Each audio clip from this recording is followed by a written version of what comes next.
What are they saying about you that's stopping you? Will you be limited to how other people define you? Will you spend the rest of your life living up to their ideas of who you are? Or do you have the courage to break the mold? This sermon today is not for the status quo. It is not for the ordinary. It is not for the routine or the ritualistic. This is for jailbreak people who will not wait to be released, but you are going to break out of the dungeon of mediocrity and step into the realm of exceptionalism. This is your moment. It is now or never. If you don't do it now, you're not going to do it at all. You have to make up in your mind, this is the moment. I am not who you think I am. I am not who you think I am. I am not who you think I am. I am not who you think I am. How dare you define me by your understanding? I am not who you say I am. If I close the book and sit down, I already said enough. Because if you will take what I said and apply it to your life, you will cease to be defined by what you were in, because just because you were in it does not mean that you are of it. Oh my God. Are you going to be one of them, or are you going to be exceptional? I'm not sure, but I think there are some exceptional people. Let all the exceptional people identify yourself this morning.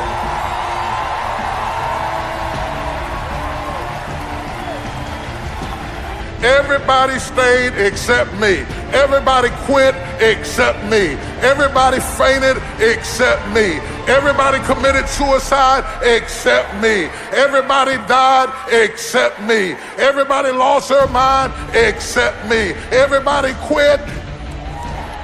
Let the exceptional people give God a praise. Yeah. I want you to be bold. I want you to be radical. I want you to be tenacious and walk over to somebody, look them straight in the eye, shake them by the hand, and tell them, I am exceptional. Yeah. If you get me, you got an exceptional man. If you get me, you got an exceptional woman. If you get me, you got an exceptional child. If you get me, you got an exceptional worker. Let the exceptional people give God a praise right now. Anytime exceptional people dwell in the midst of ordinary thinking people, there's always going to be conflict. Don't try to get along with people who think ordinary when you know God made you to think exceptional. Don't even try to reason with them. Don't try to argue with them. Don't try to straighten them out. We speak two different languages. You are speaking ordinary, and I am talking exceptional. Exceptional people make some noise.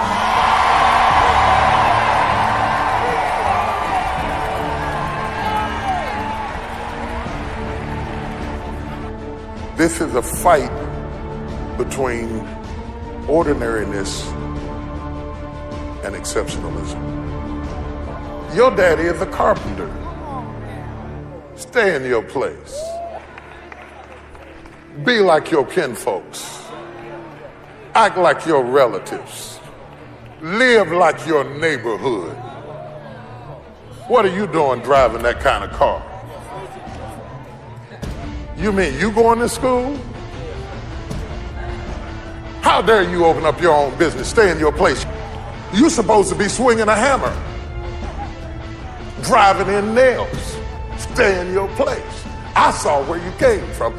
The question before you is, will you be ordinary, fit in with the pack, run with the wolves, or will you step out and be exceptional? Not superior, just exceptional.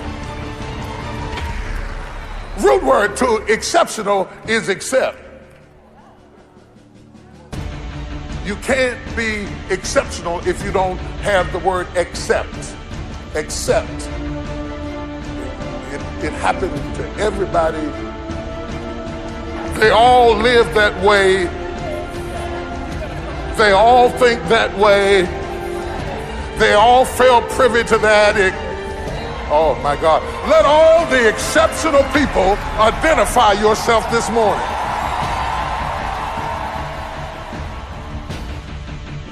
Truth of the matter is that most people don't realize that the majority of people suffer their first major heart attack on Monday morning between 8 a.m. and 9 a.m. People getting ready to go to jobs that they don't like, jobs that are making them sick. What is it that you could love doing 7 days a week that'll bring a smile to your face? Think about that. You've got to start saying yes to your life.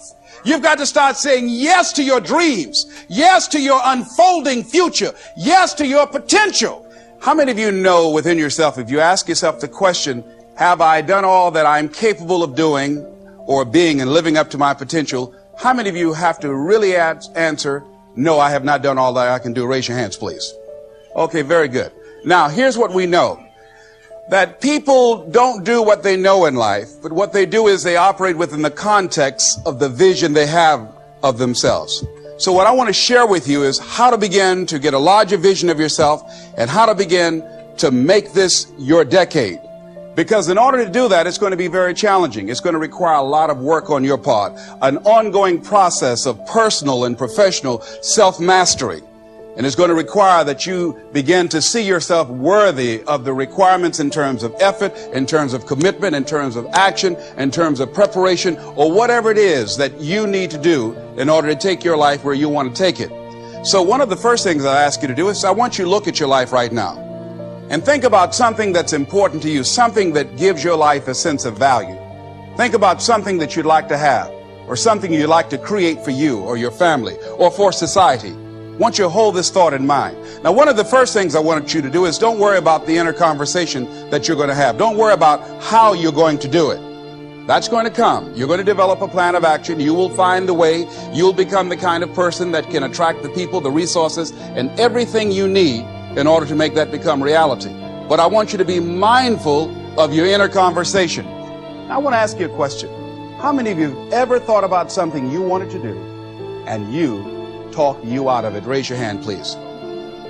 That inner conversation, ladies and gentlemen, is the reason that most people take their greatness, take their ideas to the graveyard with them. You know, the wealthiest place on the planet, a minister said recently, and it was so true, is not the gold mines in the various areas of the world or the diamond mines. The wealthiest place on the planet is the graveyard. Because in the graveyard, we will find inventions that we never, ever were exposed to. Ideas, dreams that never became reality. Hopes and aspirations that were never acted upon. Because most people allow that inner conversation, for whatever reason, to keep them from ever pursuing their goals. So let us begin to look at what's required in order to make this our decade. Why is it that most people don't ever reach their goals or live up to their true potential? One is fear. And there are only two kinds of fears that we're born with. The fear of falling and the fear of a loud sound. All other fears we learn, like the fear of failure. The next is the fear of success. That's one of the major challenges I had to deal with. I was working on a major project, and after it began to grow and it was extremely successful, I panicked. And I walked away from it and gave it to someone else because I didn't believe that I could handle it. The other thing that keeps most people from reaching their goals is that a lot of people become comfortable. They stop growing. They stop wanting anything. They become satisfied. They stop looking at ways in which they can improve themselves. They stop putting things in front of them. I was reading something by a great man, George Bernard Shaw. And he said something to the effect that to have succeeded is to have finished one's business on earth. Like the male spider who is killed by the female spider the moment he has succeeded in his courtship. And he goes on to say, I like a state of continual becoming with a goal in front and not behind. I remember after giving a speech at a major corporation, a gentleman came up to me who was up in years, and he said, you know, that's real great motivation for you young guys, but I've done all my work. There's nothing else for me to do. I said, oh yes, you've got a lot to give. You have a lot to offer. The fact that you're still here means that your business is not through yet. The other thing that keeps us from reaching our goal is not feeling worthy. That's where a lot of people get stuck. Because see, when you don't feel worthy of your goal, you will begin to unconsciously engage in self-destructive behavior, like procrastinating, constantly putting things off, squandering your time, and that's what life is made of. Something else that keeps us from reaching our goal, and that is many times because we spend so much time complaining and blaming everybody or everything. I'm reminded of a friend of mine who talked about the fact that one day he was walking by this house and some people were sitting on a porch, and there was a dog on the porch, and this dog was just moaning and groaning. So he was curious, and he asked the owner, he said, why is this dog moaning and groaning? And the owner said, because he's laying on a nail. He said, well, why doesn't he get off? He says, it's not hurting bad enough for him to get off. How many of you know people who moan and groan and complain about life all the time, all right? They might moan and groan about their job. I'm sick of this job. I'm sick of you. And they just moan and groan and complain all the